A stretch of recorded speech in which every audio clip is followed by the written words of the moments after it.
pregação. Vamos tomar como base o livro dos Reis, primeiro livro dos Reis, capítulo 3, versículo 16 a 28.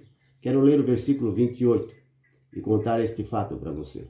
O versículo 28 diz o seguinte: Israel inteiro ouviu falar do julgamento realizado pelo rei Salomão e temeram, porque viram que havia nele uma sabedoria divina para fazer justiça. Amados irmãos e irmãs, o que aconteceu ali? O que aconteceu neste capítulo 3, versículo 16? Aconteceu que duas prostitutas, elas moravam na mesma casa, duas prostitutas. E essas duas mulheres ficaram grávidas. Uma delas, que é a primeira, ela ficou grávida e deu à luz um menino. 3 dias depois, a sua companheira, amiga que morava na mesma casa, deu à luz ao menino também, no 3º dia. Aconteceu que esta mulher, a primeira e a segunda, compareceram diante do rei Salomão por causa de uma questão. O que aconteceu? A primeira mulher se apresentou diante de Salomão, as duas começaram a contender, discutir diante do rei para exigir dele justiça.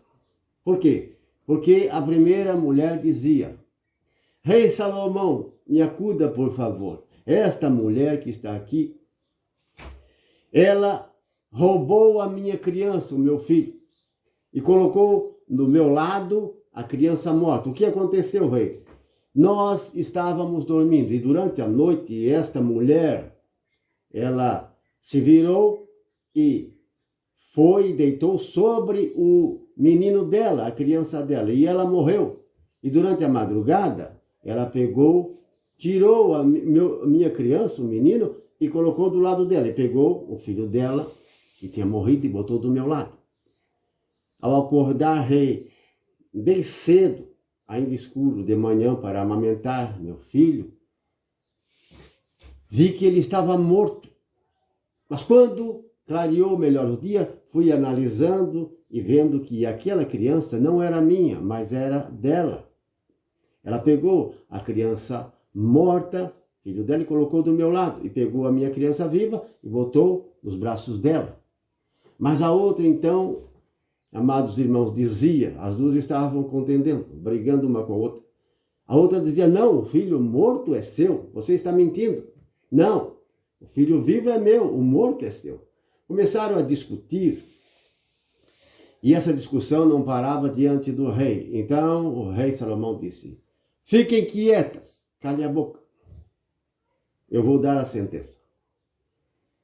Então você diz que o filho vivo é seu.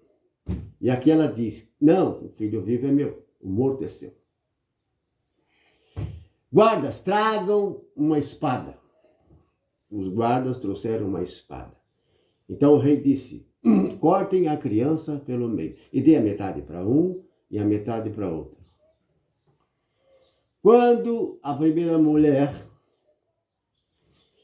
viu que seu filho ia ser morto, cortado ao meio, sentiu compaixão nas suas entranhas. Sentiu dó, porque seu filho ia ser morto. Então ela disse: rei, pare, dê a criança a essa mulher, não mate o menino. Mas a outra, no calor da briga, disse: não, que ele seja morto, cortado ao meio, metade para mim e metade para ti. O rei e todos, ao ouvir isso, então ele deu a sentença. Deu o filho à primeira mulher. A criança pertence a ela. Por isso, no versículo 28, o povo, ao ouvir a sentença de Salomão, percebeu que nele havia uma sabedoria divina. Veja, como vão saber? O filho é de quem? A única câmera que estava filmando, invisível, era de Deus. Câmera visível, invisível, de Deus, estava lá na casa. Como está hoje, em nosso quarto, em nossa vida, em todo lugar. as câmeras divinas de Deus, filmando tudo. Por isso, quando estivermos diante dele, ninguém poderá escapar. Da sabedoria, inteligência infinita de Deus. Ele que deu ao ser humano a capacidade de filmar, fazer câmeras inteligentes. Isso é muito bom e útil para o ser humano. Muito mais as câmeras divinas. Porém, Salomão, ele não estava lá. E não tinha testemunha, só as duas mulheres, só as duas moravam juntas, não tinha ninguém na casa. Uma dizia que a criança era sua. A criança é minha. A outra dizia, não, a morte é sua. Como ele ia saber? Então ele pronunciou uma palavra de sabedoria, sabedoria divina. E descobriu ali diante de todos a verdade. Quem era a mãe e quem não era. Uma situação difícil. Mas a sabedoria que Salomão pediu a Deus em uma oração, em capítulos anteriores da Bíblia, ele pediu a Deus sabedoria para governar o povo. É o que os governantes, é o que os reis desse mundo, os que governam este mundo, deveriam pedir a Deus. Em primeiro lugar, sabedoria divina para exercer o governo. As autoridades civil, militar, religiosas e as autoridades máximas e todos os conselheiros, senadores, governantes deveriam fazer isso. O que fez Salomão? Ele pediu e Deus lhe deu a sabedoria. Salomão dizem que foi o homem mais sábio na sua época. Porém, quando Jesus apareceu e falou naquele tempo aos discípulos e ao povo, aqui está aquele que é maior que Salomão. Sim, era Jesus Cristo e eles não queriam recebê-lo. O povo ficou dividido. Amados irmãos e irmãs, no capítulo 8 do Evangelho de João, capítulo 8, nós temos um outro fato. Este fato que você vai ouvir agora diz respeito a uma mulher. Capítulo 8, versículo 1, do 1 ao 11. Diz respeito a uma mulher que foi apanhada em adultério. Sim, o que aconteceu? Jesus, ele tinha subido aos Montes da Oliveira, porque Jesus não morava mais em Nazaré. Então, ele subiu ao Monte das Oliveiras para fazer oração e passou a noite lá. E geralmente os discípulos ficavam com ele, os mais chegados. Logo de manhã cedo, Jesus estava no templo e sentou-se e ensinava o povo. Todos vinham para ouvir a sabedoria gloriosa e bendita de Deus. Jesus tinha uma sabedoria que era muito maior que de Salomão, muito maior. Ele era o próprio Filho de Deus. A sabedoria viva de Deus estava ali. E todos gostavam de ouvir as palavras de graça e de bênção que saíam da boca de Jesus. Jesus sentado, ensinando as multidões, apareceram os escribas e fariseus com uma mulher que eles diziam que apanharam em flagrante delito de adultério. Trouxeram a Jesus. Escribas, amados irmãos, eram os doutores da lei, aqueles que ensinavam a lei de Moisés nas sinagogas, também no templo. Escribas, doutores da lei. Como, por exemplo, temos hoje juízes, advogados, promotores. Eram autoridades. Ensinavam a lei ao povo. Eles trouxeram aquela mulher diante de Jesus num grupo. Eles vieram num grupo ali, no templo. Então, para armar uma cilada e poder acusar Jesus, eles disseram: Mestre, nós apanhamos esta mulher em flagrante delito de adultério e trouxemos a ti para que tu pronuncie uma sentença. Porque eles sabiam da conduta e de como Jesus procedia com os pecadores. Jesus tentava, procurava de todos os meios salvar os pecadores e não condená-los. Era a boa notícia do reino de Deus, a boa nova que Jesus estava pregando. Jesus estava pregando o reino de Deus. Mas eles não acreditavam que ele era o Messias, mas um falso profeta. Sim, não todos, mas parte deles. E aqueles eram falsos, e eles estavam ali com aquela mulher e disseram: o que é que o Senhor, nosso mestre Jesus, diz a respeito dessa mulher? O que devemos fazer com ela?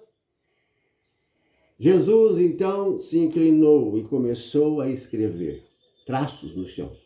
Sim, ele estava escrevendo com talvez o dedo ou um pedacinho de pau. Estava escrevendo, começou a escrever.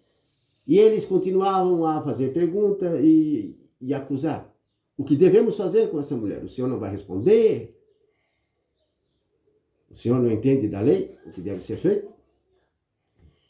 Ele se levantou e disse diante de todos: quem não tiver pecado entre vocês, que atirem a primeira pedra. Eles ficaram em silêncio, olhando um para o outro. Ele se abaixou de novo e continuou a fazer traços, a escrever. O que aconteceu? Eles começaram a sair, desde o mais velho até o mais moço. Foram saindo, e ficou só a mulher no meio do grupo deles. Só a mulher ficou, e Jesus ali. E Jesus olhou para aquela mulher que realmente cometeu adultério. E disse a ela: mulher, alguém te condenou? Ela disse: não, Senhor, nem eu te condeno. Vai e não peques mais. E ela foi. Amados irmãos, o que este ensinamento, este fato nos traz para nos instruir hoje, o que dá a entender? O que aconteceu ali? O que aconteceu ali quando Jesus estava escrevendo no chão? O que Jesus estava escrevendo no chão? Porque ele se abaixou e escrevia. Jesus sabia escrever. Ele aprendeu a escrever. Tem alguns discípulos de Jesus que não sabiam nem ler e nem escrever. Como Pedro, por exemplo, que eram pescadores. Nem todos sabiam ler e escrever, mas Jesus sabia. Ele se preparou cerca de 30 anos, desde o seu nascimento. Sim. Jesus escrevia. O que ele escreveu? Por que eles saíram do mais velho ao mais moço? Por quê? Porque eles, amados irmãos, se aproximaram, os mais velhos, sempre tem um líder, sempre tem um chefe, um maioral de um grupo. Ele se aproximou e olhou o que Jesus estava escrevendo. Ele olhou e entendeu o que estava escrito ali. O mais velho, o principal daquele grupo. Provavelmente um escriba, um doutor da lei. E o que ele viu ali fez com que ele afastasse e levasse o grupo embora. O que ele leu ali. Porque Jesus escreveu. O que ele escreveu? É um mistério.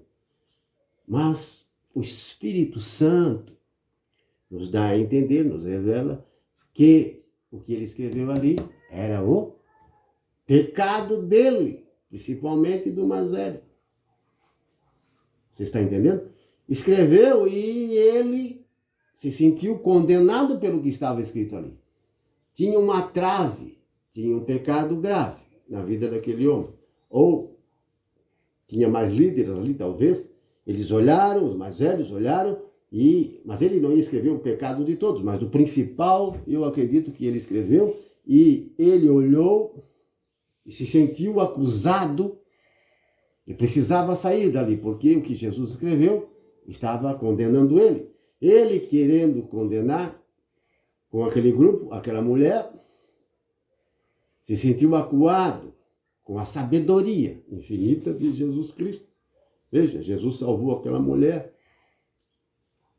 Jesus não aprovou o pecado dela, mas disse: vai, não peques mais, porque pode não haver outra chance. E, irmão, você pode às vezes ter uma chance. Às vezes até duas chances na sua vida. De repente a foice da morte já passou por um fio do seu pescoço. E você escapou. Sofrimentos terríveis. Passou. Mas ainda não caiu em si. Não abandonou os teus maus caminhos. Deus salva muita gente pelo sofrimento. A foice da morte tem passado e ceifado muita gente. uns ou outros escapam e você tem, às vezes, só mais uma chance. Jesus disse, vai e não peques mais. E ele diz a você e àqueles que ainda, que apesar de terem sofrido, e já foram atribulados e passaram por provas horríveis, coisas que aconteceram, que fez você sofrer muito, mas você não deixou o mau caminho, ou voltou atrás. Pode não haver outra chance. Veja, aquela mulher, pela lei de Moisés, ela deveria ser morta, apedrejada. Eles não estavam errados. Eles queriam cumprir a lei e achavam que Jesus era um transgressor da lei. Vocês estão entendendo? O que aconteceu é que eles eram falsos, hipócritas. Eles queriam tirar da mulher uma trave, pecado grave, trave. E eles tinham nos olhos dele também, eles tinham outras traves ainda maiores, pecados gravíssimos. Mas só Jesus sabia. Jesus sabia. Sim, o pecado dele, Jesus sabia. Jesus tinha o dom do Espírito, da revelação, do conhecimento. Deus tem câmera, se humano. E sabia muito bem do pecado daqueles mais velhos, daqueles doutores da lei. O pecado oculto deles. Estava escrito ali. Estava condenando eles. Então eles queriam condenar, tirar da mulher uma trave se eles tinham outra ainda maior nos olhos. Isto é, trave e cisco. Pecado leve, pecado grave. Quando Jesus disse, por que você quer tirar o cisco do olho do teu irmão quando tem uma trave no teu olho? Hipócrita, falsa. Tira primeiro a trave do teu olho. Depois você poderá enxergar bem e tirar o cisco do olho do teu irmão. Então, entre cisco, pecados leves, pequenas transgressões. Pecados pequenos, existe essa diferença. Trave, pecados graves, digno de morte. Pela lei de Moisés, era condenado. O homicida, o adúltero, o homossexual, enfim. Não os ladrões não eram condenados. Não. Eles tinham que pagar 4 vezes mais, 2 vezes mais, 5 vezes mais, depende do objeto que eles roubavam. O tipo de animal, a coisa. Mas os assassinos eram mortos, grave. O adúltero, morto. O homossexual, morto. Homem com homem, mulher com mulher, crime. Gente se contaminando com animais, crime, pecado grave. Eram mortos pela lei de Deus, não estava errado. Na época de Moisés, naquele tempo ainda que Jesus estava ali, vigorava a lei de Moisés e Jesus era um cumpridor. Como também os discípulos dele e aqueles que iam se convertendo do meio do povo, que eram criminosos, prostitutas, cobradores de impostos, se convertiam com a pregação, com a oração de Jesus Cristo. Se tornavam filhos de Deus. Irmãos e irmãs, eles se sentiram envergonhados e com medo e foram embora. Só a mulher ficou. Isso acontece muito nos dias de hoje. Em todas as igrejas, em todos os grupos, em todos os lugares. As pessoas, elas querem corrigir, repreender, dar conselhos, acusar, condenar, processar, mas será que elas são irrepreensíveis? Será que são íntegras? Por isso, todos nós vamos um dia ser julgados diante do tribunal de Cristo. Quando você morre, você não fica no corpo. Você vai a um julgamento individual. E lá tem que prestar contas a Deus diante do justo juiz com a sabedoria infinita, que conhece toda a nossa vida. Daquilo que fizemos de bom ou de mal, enquanto estávamos no corpo. É o que diz o apóstolo Paulo numa de suas cartas, carta aos Coríntios. Ele diz que todos nós teremos que comparecer diante do tribunal de Cristo para sermos julgados. Pelo bem que nós fizemos ou pelo mal que nós fizemos. Cada um receberá recompensa, de acordo com o que fez. Eu julgarei a cada um segundo suas obras. Todos nós vamos ter que passar por um corredor. Estamos todos numa fila e um dia chegará o nosso dia. Estaremos diante do justo juiz. E não temos como escapar. Ninguém tem o poder de escapar. Todos são filtrados, estão na mão de Deus. Você pode viajar, você pode fazer o que quiser. Sim. Mas um dia vai chegar o seu dia, vai chegar o nosso dia. E nós precisamos estar preparados para estar diante do justo juiz, porque nós vamos passar pelo julgamento. Lembra de Salomão? A sentença que Jesus deu será outra. Será outra. Porque diz a palavra de Deus que ele vem com vara de ferro para destruir as nações pagãs.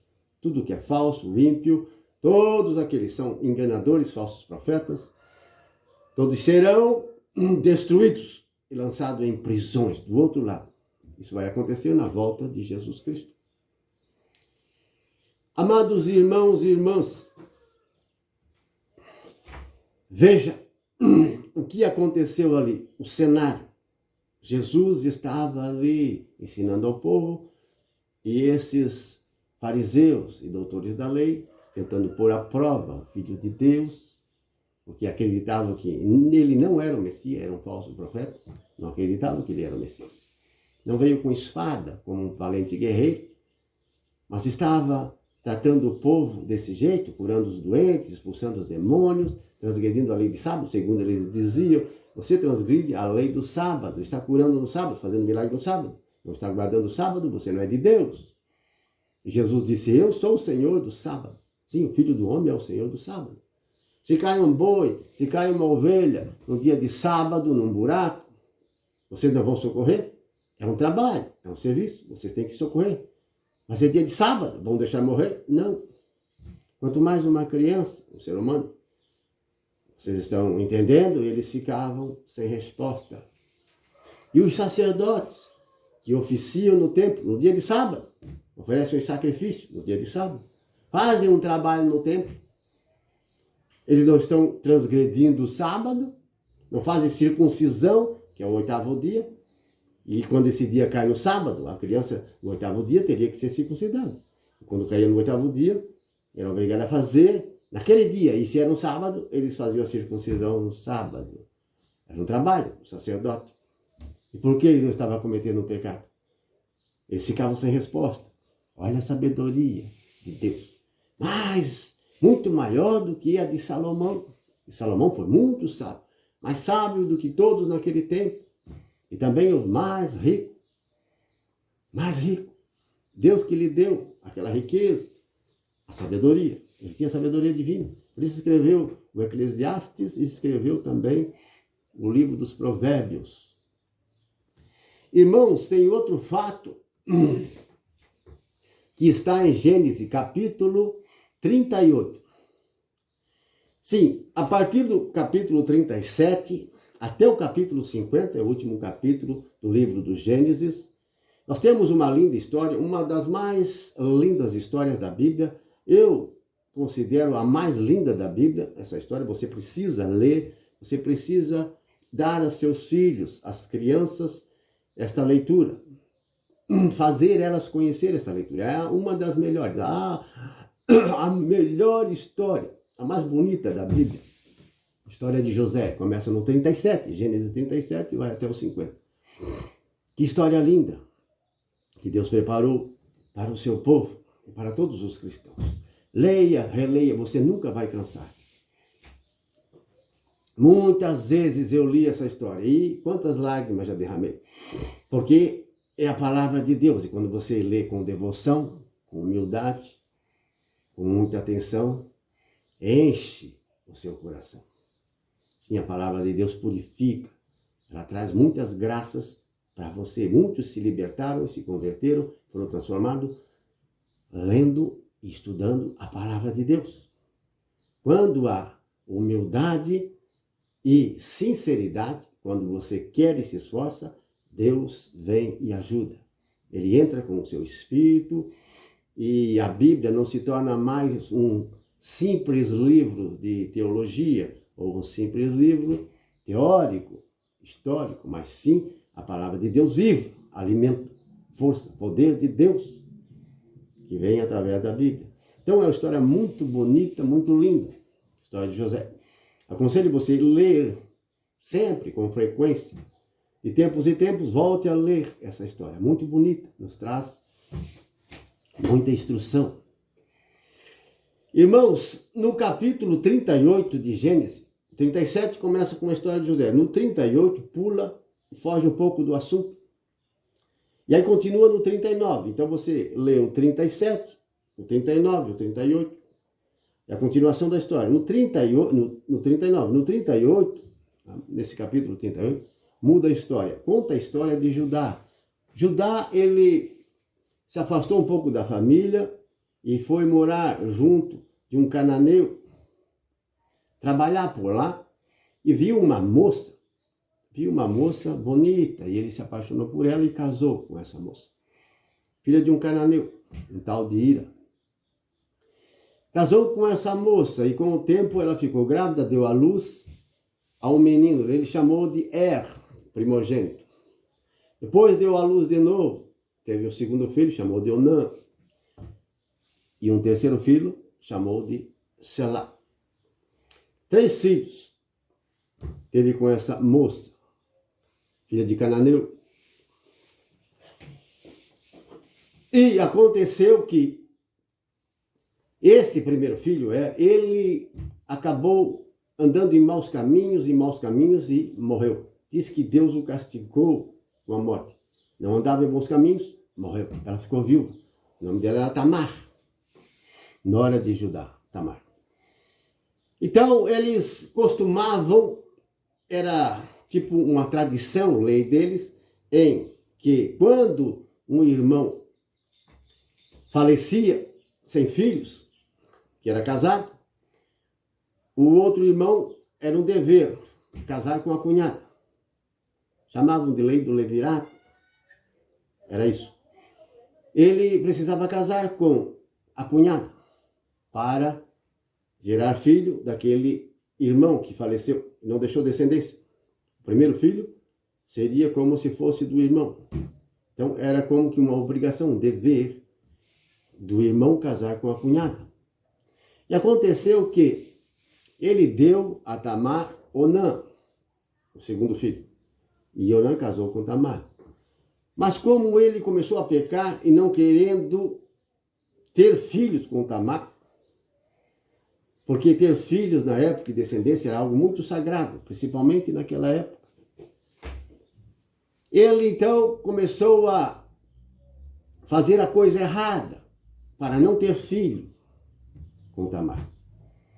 Ele não queria ter, porque ele dizia, o filho não será meu, então não vou ter filho. Fazia coisa errada.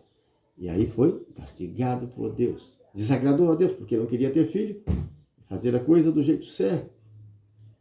Ela ficou viúva pela segunda vez. Os 2 filhos morreram. Então, Judá ficou com medo de dar Selá, que era o filho mais novo, a Tamar. Com medo que ele também morresse. E ele era muito novinho. Então ele disse a ela, olha, vai para a casa do seu pai e cumpre o teu dever de viúva. E quando meu filho mais moço, Selá, ficar adulto, eu vou entregar a você como esposo. E ela foi, ficou na casa do pai, passou tempo, e muito tempo. O menino ficou adulto. Ele era novinho, mas ele cresceu, ficou adulto. Mas Judá não deu o filho mais moço, Selá, para Tamar. Estava com medo que ele morresse. Mas ele estava errado.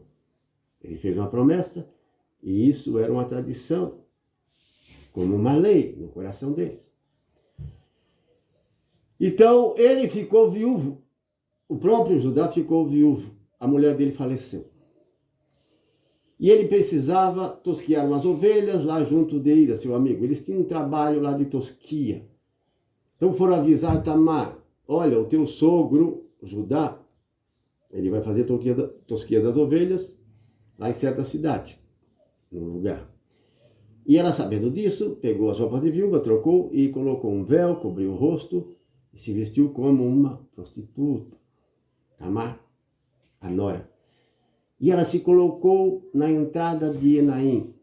Era o caminho onde ele ia passar, Judá. Se colocou como uma prostituta, disfarçada lá. E quando Judá estava passando, ele viu aquela moça sentada lá, percebeu que era uma prostituta.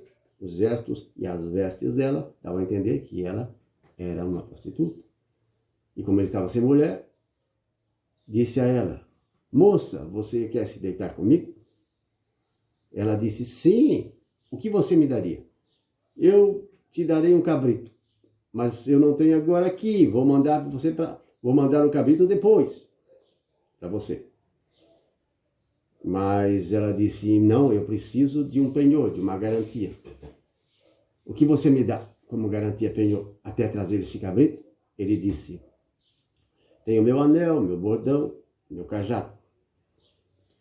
Eu entrego a você como penhor e depois mando trazer o cabrito e pego esse penhor de volta. Pode ser. Então ela aceitou aquele penhor, guardou com ela e ele teve esse caso, sem saber que era a nora dele, porque ela estava com o véu, estava coberta, e por causa do horário também, já estava escurecendo, então ele não conseguiu perceber que era a nora, estava disfarçada. Teve relações com ela, e ele foi embora, e ela também tirou as roupas de prostituta, se vestiu de viúva de novo, e passou uns 3 meses. Então, mas antes disso, o amigo de Judá, que era esse Hiro, Judá disse a ele, leve esse cabrito àquela mulher que fica sentada na entrada de Naim. Ele levou o cabrito para pegar o penhor, o cajado, o bordão e o anel de Judá, mas ele não encontrou, então ele perguntou às pessoas daquele lugar, onde está a prostituta de templo, que ficava aqui na entrada de Naim? Eles disseram, aqui nunca passou e nunca teve nenhuma prostituta. Então ele ficou confuso e levou de volta o cabrito e disse isso a Judá. Olha, não encontrei nenhuma prostituta. E eles disseram que nunca viram uma prostituta ali. Então Judá disse a ele assim, olha, para que a gente não caia no ridículo, deixe que ela fique com o meu penhor. Eu mandei o cabrito, mas não encontrou a prostituta. Então passou 3 meses e Tamar teve aquelas consequências de uma mulher grávida. Já era 3 meses e perceberam que ela estava grávida. Foram informar a Judá. Tamar, a tua nora, se prostituiu na casa do pai dela. Ela está grávida. Quando ele ouviu isso, ele ficou irado. O quê? A minha sogra se prostituiu? Está grávida? Cometeu um adultério? É um sacrilégio. Tirem ela e que ela seja queimada no fogo. Porque na época, irmãos, esta atitude não é como hoje, que há uma prostituição horrível em tudo quanto é lugar. Até mesmo prostituição social. O que é a prostituição social? São todas as meninas que se contaminam, que têm relações sexuais com seus namorados. Filhas de pastores, filhas de pregadores, sim, de todos aqueles que estão em todas as igrejas, as filhas deles, as jovens, estão se prostituindo, arruma um namorado, se prostitui, fornicação, arruma outro, e assim vai, contaminando o mundo inteiro, dando esse mau testemunho, porque às vezes os pais, os próprios pais não dão exemplo, uma boa educação. Não são verdadeiros cristãos ou são muito frouxos, muito fracos. Olha o que está acontecendo no mundo inteiro. Não pegam suas crianças, seus filhos, sua esposa. Sim, o homem tem que fazer isso. Ele é o chefe da casa, ele é o primeiro responsável de uma família. Reunir as crianças, reunir os jovens. Ele é a autoridade dentro da casa. Tudo que acontece na casa, a responsabilidade é do homem, é do marido. Se não tem marido, é da mulher.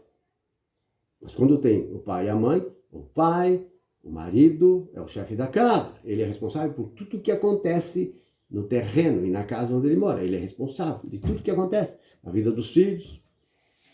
Se é de maior ou de menor, principalmente. Então, reúna as crianças, pegue a palavra de Deus e dê a elas a palavra de Deus.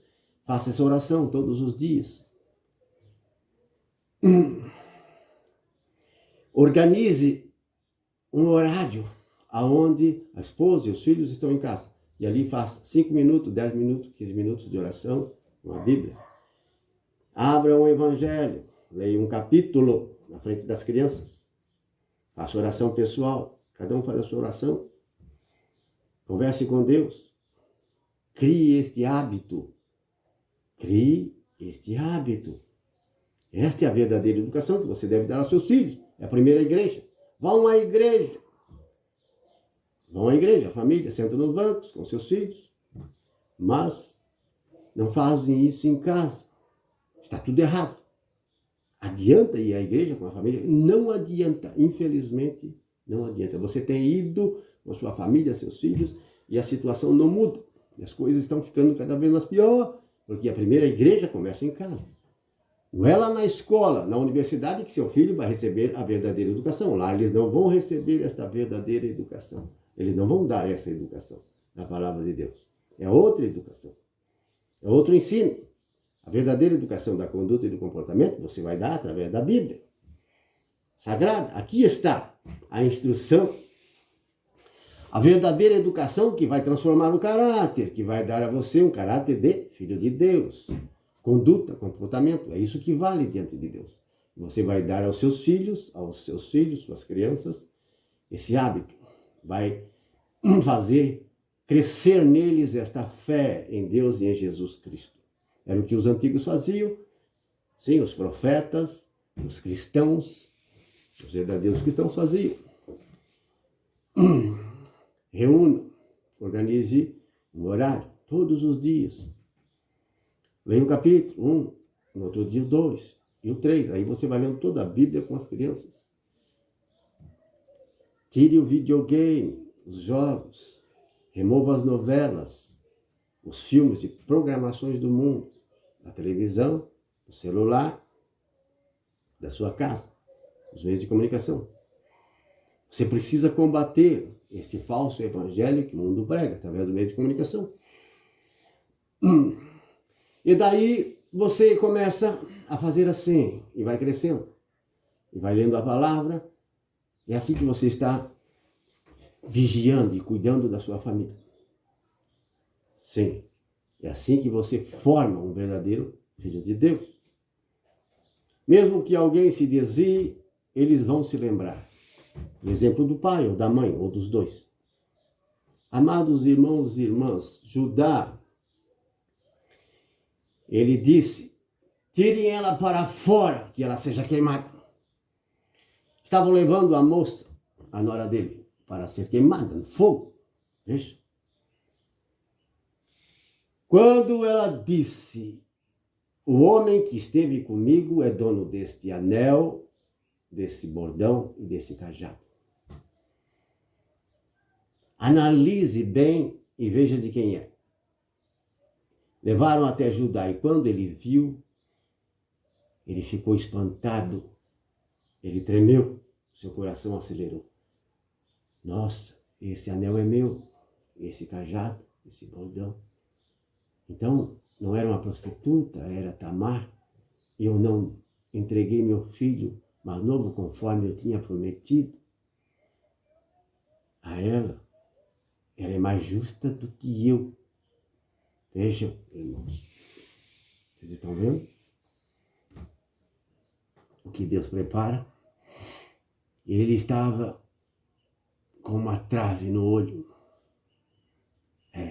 E a trave dele era grande, maior do que o cisco que estava no olho dela. Alguém vai dizer, não, mas é uma trave, ela se fingiu de prostituta e ficou grávida do... Que seja, e se for, e se é um pecado que ela cometeu grave por não ter recebido o filho mais moço dele, conforme era a tradição e a lei naquela época, ele reconheceu. Não foi como aqueles escribas que estavam diante de Jesus. Eles não reconheceram. Ficaram envergonhados, ficaram com medo e saíram fora. Queriam condenar aquela mulher adúltera, mas o pecado deles era maior. Era muito mais grave do que o dela, tinha coisas lá. E Jesus sabia, e eles, quando leram no chão, Eles sabiam, não, o meu pecado é maior que o dela. Eu preciso ser condenado mais do que ela. Vamos sair fora. E saíram. Judá reconheceu e ele disse, ela é mais justa que eu. E ela deu à luz, ela não foi morta, porque senão teria que matar o sogro. Era ele quem disse, matem. Ele que estava dando a sentença. Ela deu à luz gêmeos, aí nasceu 2 crianças,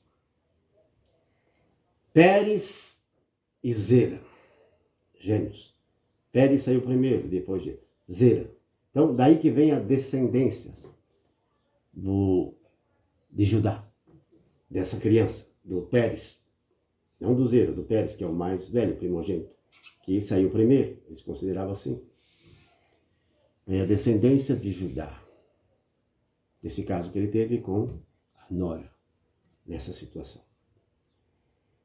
Queria condenar à morte a nora, se prostituiu. E o homem que esteve com ela era ele. Vocês estão entendendo? Como nós somos, como é a sociedade, o povo. Sim, esquecemos que somos pecadores, esquecemos que somos pecadores e às vezes os nossos pecados, os nossos erros são maiores do que aqueles que nós estamos acusando, processando. Porque pecado não é o que o mundo ensina. Crime é roubar, crime é matar, crime é ser um traficante de droga. Isso é crime. E as autoridades combatem, e é mesmo. Mas tem coisas piores que não dá cadeia. Sim, coisas muito piores que não dá cadeia. O adultério, por exemplo. A fornicação, a prostituição. Não dá cadeia. Mas está contaminando a humanidade inteira. Quando as moças fazem aquelas danças sensuais nos meios de comunicação para fazer cair em pecado todo mundo, fazendo vitrine de seu corpo bonito, de seu rosto, seminuas, nos meios de comunicação, elas estão sendo usadas pelo diabo para fazer cair em adultério. Elas já estão se contaminando, com certeza. Eu estou condenando essas moças, porque Jesus veio para salvar essas moças e salvar os pecadores. Eu não vim chamar os justos, eu vim chamar os pecadores à conversão. Por isso ele andava no meio dos pecadores e os doutores da lei ficavam com raiva. Difamavam, caluniavam Jesus Cristo e seus discípulos, porque andavam no meio dos pecadores. Mas Jesus disse a ele, não é os sãos que precisam de médico, mas sim os doentes. Eu não vim chamar os justos, mas os pecadores. Você pode ser o maior pecador, pode ter feito tudo de errado, coisas horríveis, mas Jesus Cristo te abraça. Sim, Jesus Cristo, ele abraça você. Ele perdoa você, mas ele diz, se esforça. Se esforça, Deus ajuda. Não vai fazer tudo sozinho. Salvação não depende só de Deus, depende de você, do seu sacrifício e esforço.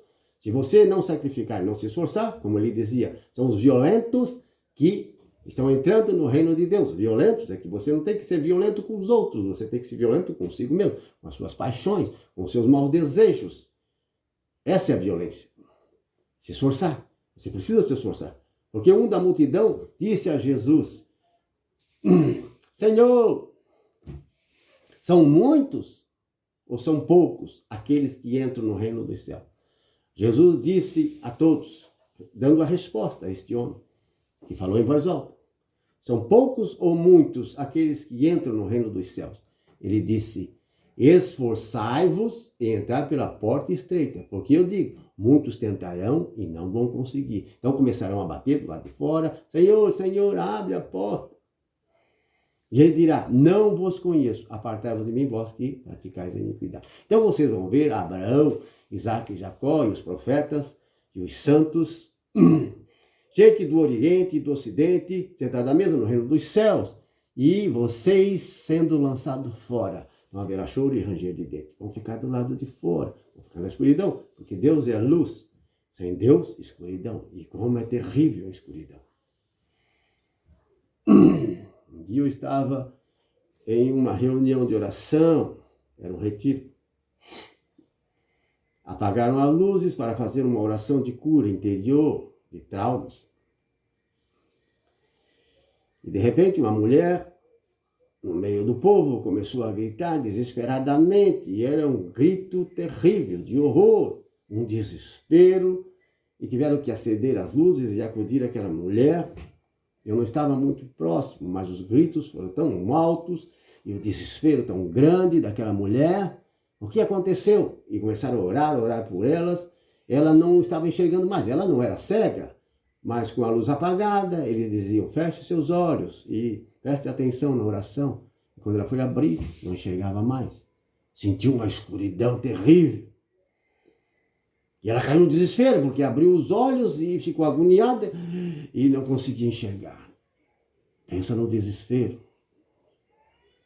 E 10 segundos e 15 segundos, eu não sei se chegou a mais de 1 minuto. Talvez isso, não me lembro bem, mas não se prolongou muito isso. E oraram por ela, e ela desesperada, gritando, até que ela foi curada e voltou a enxergar novamente. Foi cura de um trauma, Deus estava mostrando algo a ela. Uma experiência que ninguém quer passar. Uma experiência da escuridão. Veja, o desespero. Por isso ele disse, vocês ficarão do lado de fora, vocês serão amarrados e lançados na escuridão. Todo aquele que anda em mau caminho e não quer ouvir, não quer aceitar a palavra de Deus. Pensa no desespero, alguns segundos e talvez 1 minuto. É muito. Você vai chorar, você vai... A pessoa mais forte, mais valente, vai cair no desespero. Sim, eu já tive algumas experiências. Eu vou prolongar para contar as experiências que eu tive nesse sentido, mas já tive experiência e o desespero é grande. Já aconteceu alguma coisa comigo. Mas assim, de segundos, de um desespero, uma angústia terrível. Irmãos e irmãs, o que estou dizendo a você é uma verdade. Estou falando assim, não para assustar, mas para prevenir e dizer que a palavra de Deus é a verdade, não é a mentira. Muitos estão sendo enganados e muitas almas e muitas pessoas estão se perdendo. Por isso estamos aí pregando a palavra de Deus para salvar você, libertar você de uma condenação horrível que vem depois. Existe essa escuridão, existe o lago de fogo, descrito no Apocalipse, visto pelo apóstolo João. No final de tudo, todos os maus, todos aqueles que não se converteram, morreram despreparados, não deram ouvidos, não quiseram ver, serão lançados no lago de fogo e enxofre. Seu sofrimento será eterno e eterno, não terá fim. Está lá no livro do Apocalipse, nas últimas páginas do Apocalipse. Capítulo 20, capítulo 21, fala também da herança, da glória de um novo céu e uma nova terra, da nova Jerusalém celeste, descendo em um novo céu e uma nova terra. Não nesta terra. São promessas de Deus e isso vai se cumprir. Mas enquanto Jesus não volta, somos nós que vamos a Ele. Por isso você não sabe o dia de amanhã. O que pode acontecer? Você pode morrer hoje, amanhã, depois. Quem sabe, se você pudesse prever o que vai acontecer? Às vezes você pensa, não, comigo isso nunca vai acontecer, vai estar tudo bem. Você está numa fila e todos estão nesta fila. E um dia vai ser eu, você. Quem pode dizer, nunca vou precisar de uma farmácia, nunca vou precisar de um hospital, de uma clínica, nunca vou sentir dor? É mentira. Todos nós temos essa vez. Um dia chega a nossa vez. E para muitos e muitos, eles nunca mais voltam. Outros retornam, mas um dia chega a hora. Por isso Jesus sempre alertava, depois de suas pregações, vigiai e orai, porque você não sabe o dia e nem a hora. Ele não estava só falando da vinda dele, mas estava falando da nossa partida também. Amados irmãos e irmãs, sabedoria de Salomão, veja a sentença. A mãe, então, daquela prostituta, na época, a mãe verdadeira da criança sentiu compaixão, sentiu dó. E o rei percebeu, enquanto a outra dizia, corte a criança aí, metade para cada um. Ela se declarou, foi tola. Porque o ímpio, o perverso, o falso, infelizmente, é insensato, é tolo. E nós não podemos ser. Temos que ser sábios. Veja, entre uma prostituta e outra, havia uma diferença. Então, há diferença entre os seres humanos. Nós temos ainda, nos dias de hoje, pessoas que sofreram muito traumas e opressão quando eram crianças, na família, de vizinhos, de parentes, do próprio pai, ou padrasto, ou madrasta, sofreram. E eles também sofreram, trazendo sofrimento e traumas de suas infâncias. E quando isso se encontra, as famílias entram em conflito. Existem traumas, existem dramas que talvez você já passou e quase todos passaram, escândalos. E a gente vai carregando isso durante a nossa infância e juventude. Por isso as coisas não vão bem.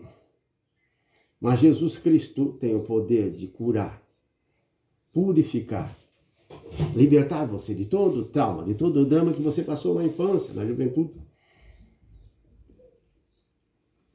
Se você aceita, se você se torna sincero e humilde e reconhece isso e se dobra diante de Deus, invocando o nome de Jesus, sim, com sinceridade, numa experiência, pode ser no seu quarto, num lugar onde você está sozinho, feche as portas, faça essa oração, se converta verdadeiramente, diga a Deus, eu não consigo deixar desses vícios, dessas práticas abomináveis, eu não consigo. Peço a ti, Senhor, um milagre, uma graça, liberta-me deste adultério, desta prostituição. Liberta-me, Senhor, deste mal, destes vícios, dessas desgraças que está acabando comigo, está destruindo a vida dos outros. Esse escândalo.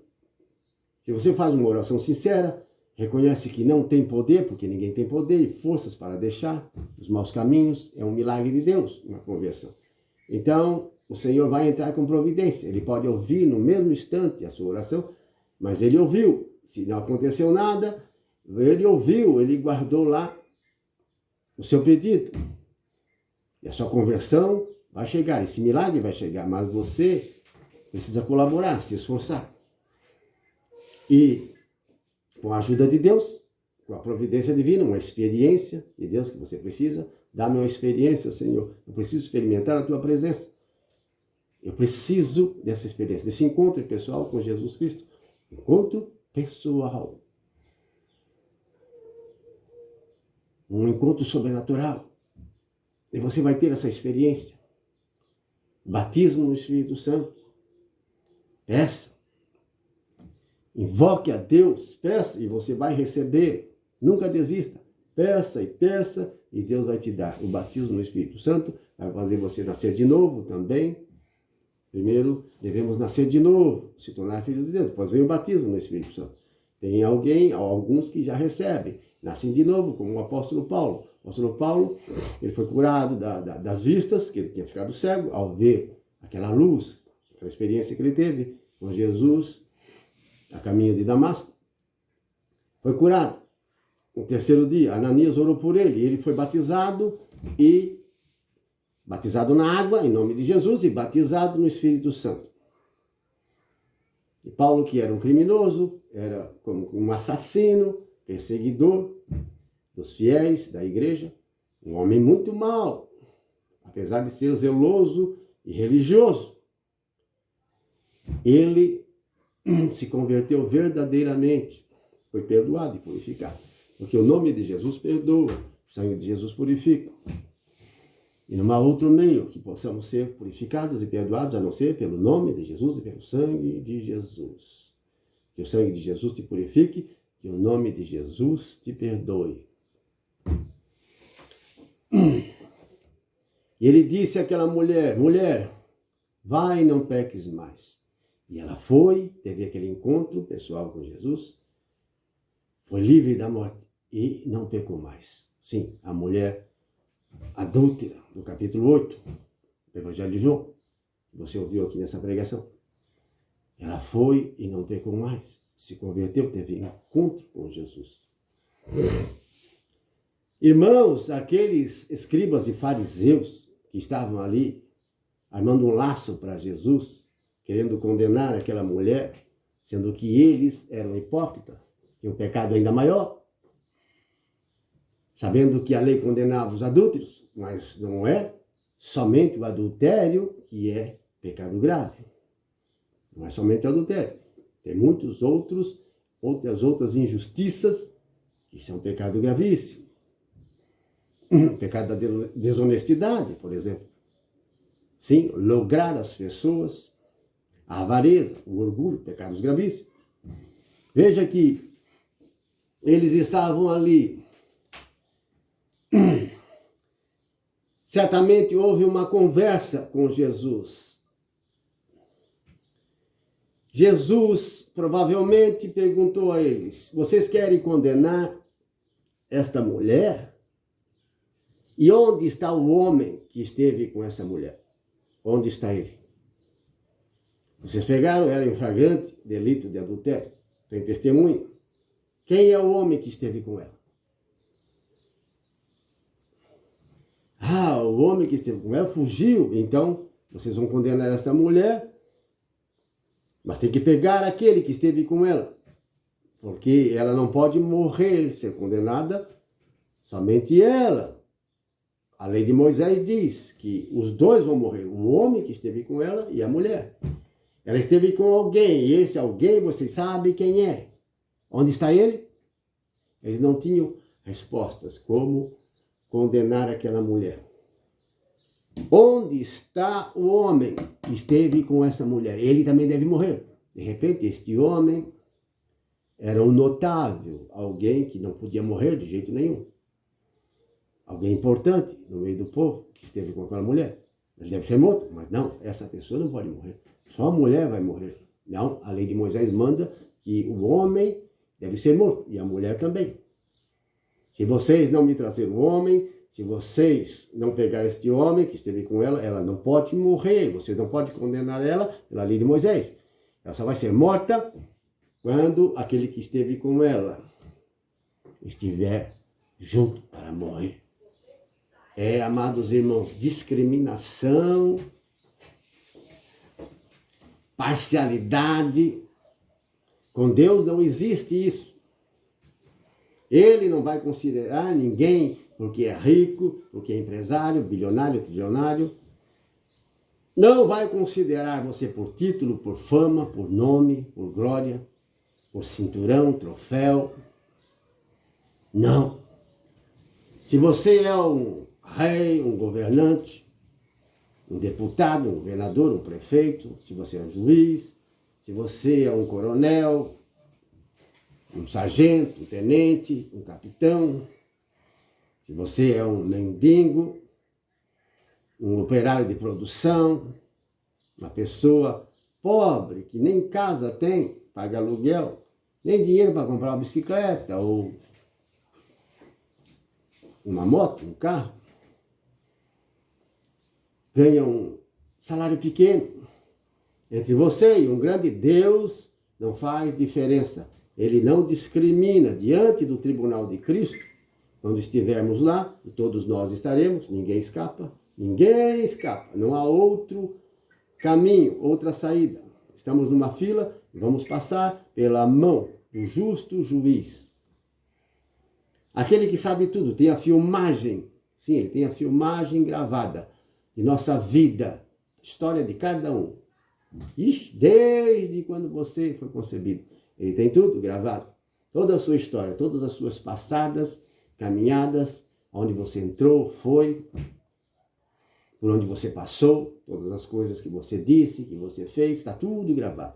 Então, diante do tribunal, do justo juiz, aquele que tem sabedoria, inteligência infinita, ninguém vai escapar e nós precisamos prestar contas diante dele. Ele não vai fazer diferença se você é uma autoridade ou não, se você é patrão ou empregado.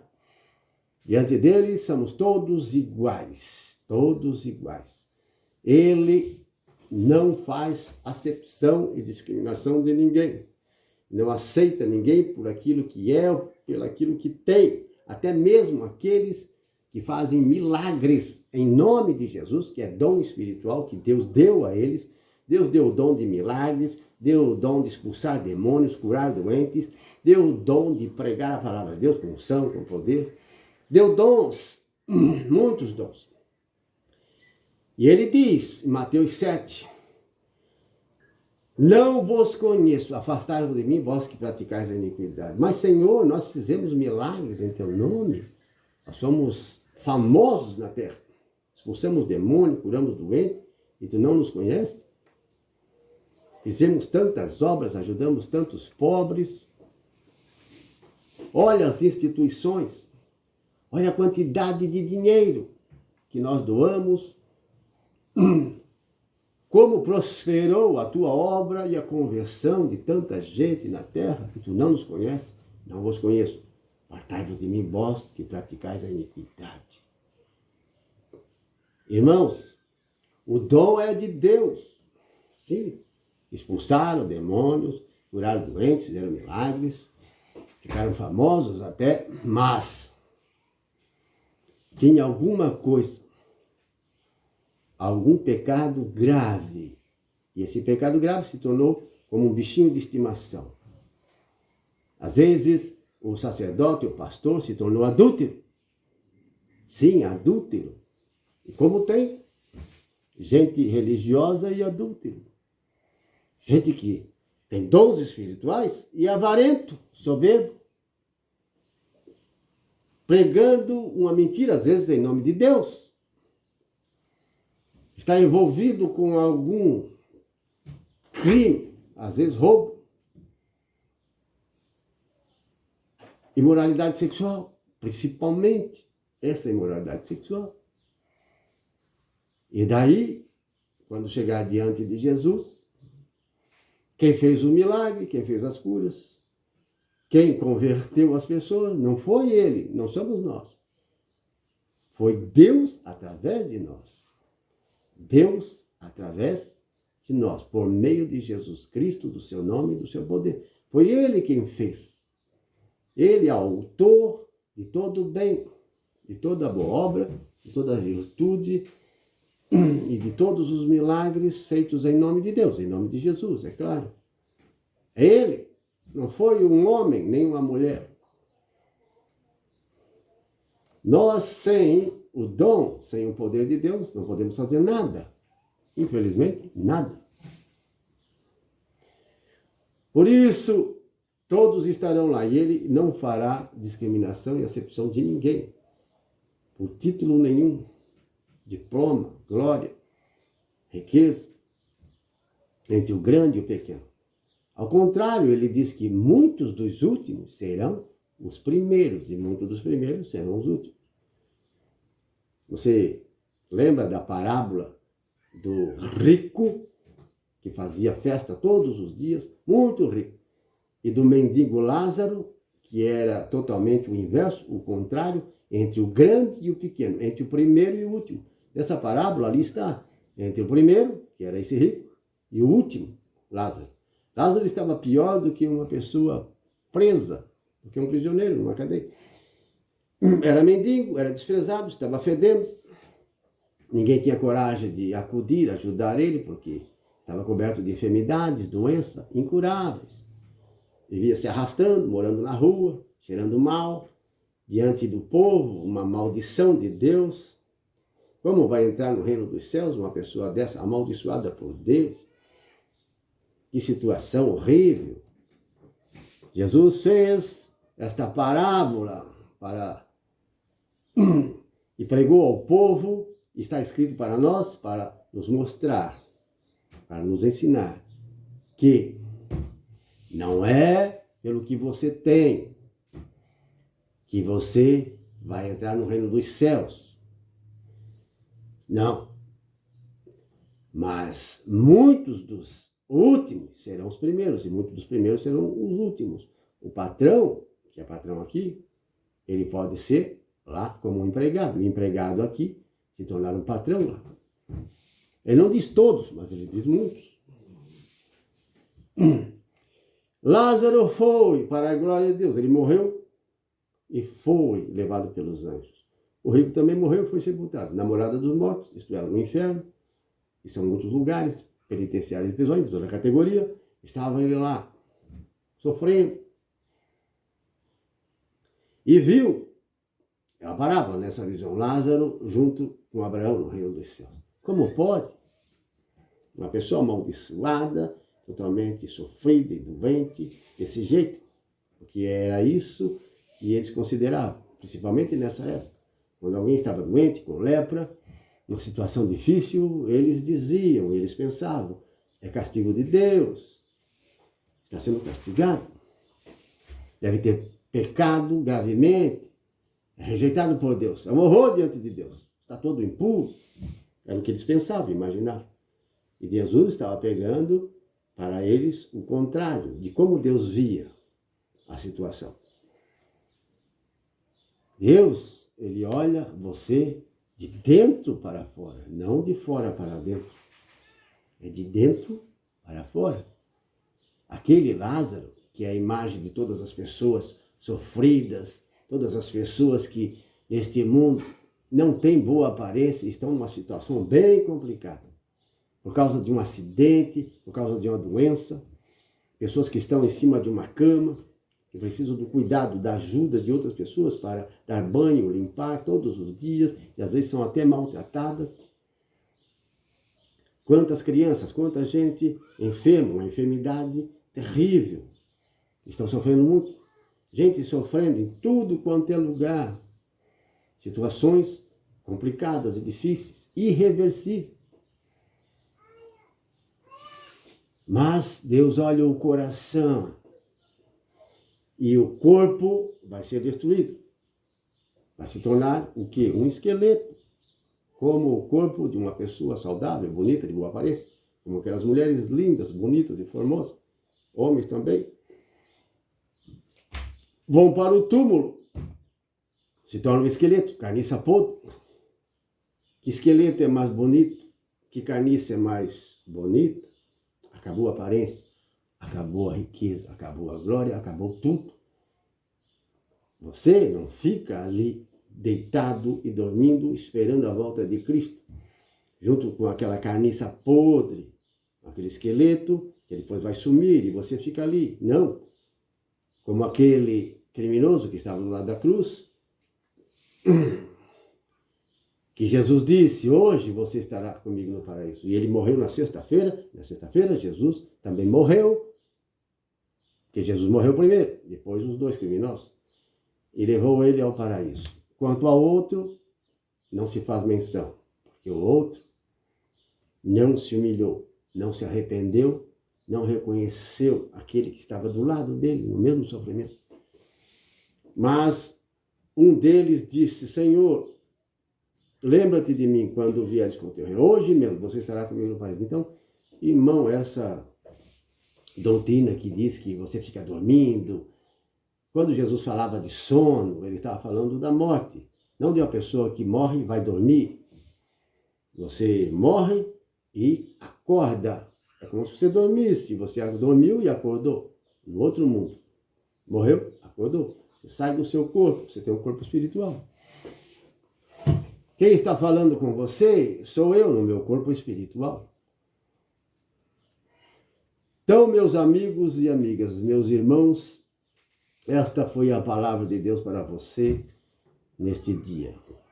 Que Deus Todo-Poderoso vos abençoe e derrame sobre você e sua família muitas graças, a cura de toda enfermidade, todo mal, depressão, angústia, sofrimento que você esteja passando, que o Senhor Deus, em nome de Jesus Cristo, através desta bênção, desta oração que estou fazendo agora, entre no seu coração, na sua vida, e remova e liberte você de toda doença, enfermidade, tristeza, solidão, coisas que você está passando. Só você está sentindo o sofrimento e a dor.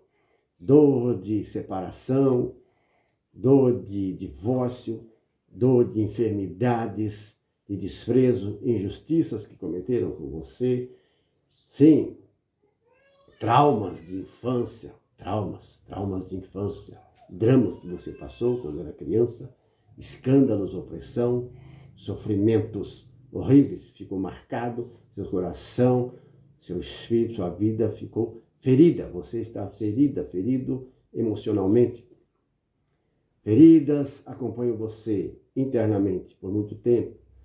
Espírito Santo, Deus Todo-Poderoso, em nome de Jesus, o sangue de Jesus Cristo, o sangue te purifica, o nome de Jesus Cristo te liberta, sim, seja curado, seja transformado pelo poder do nome de Jesus Cristo, que toda doença e enfermidade desapareça da sua vida. Eu também expulso em nome de Jesus todo espírito, todo demônio que esteja oprimindo e tentando você, arrastando você, acorrentando você em vícios. Sim, espírito de suicídio, eu ordeno em nome de Jesus que bata em retirada e saia da sua vida, da sua casa. Em nome de Jesus, eu expulso todos os demônios. Eu os expulso com a autoridade do nome de Jesus Cristo. Todo demônio, todo espírito que te escraviza em vícios, em dores, sofrimentos, enfermidades, que saia da sua vida, da sua cabeça, do seu corpo físico, biológico.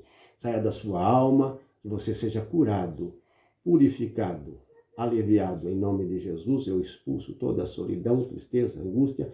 Expulso em nome de Jesus todos os males que atormentam a sua vida. Toda a opressão do diabo caia por terra e desapareça. Toda a vontade e o desejo de se prostituir, se drogar. Sim, em nome de Jesus, espírito do vício, espírito do erro, imoralidade sexual, espírito da idolatria, sai e desapareça desse irmão, dessa irmã, da sua casa, da sua família. Em nome de Jesus, o exército de anjos de Deus, em nome de Jesus, vá até a sua casa, a sua vida e seus caminhos, e expulse e puxe as armas e detone e destrua todos esses espíritos que tentam acorrentar você, oprimir você, da sua casa, da sua vida. Em nome de Jesus Cristo. Amém. Deus abençoe você e a sua família. Até o próximo vídeo.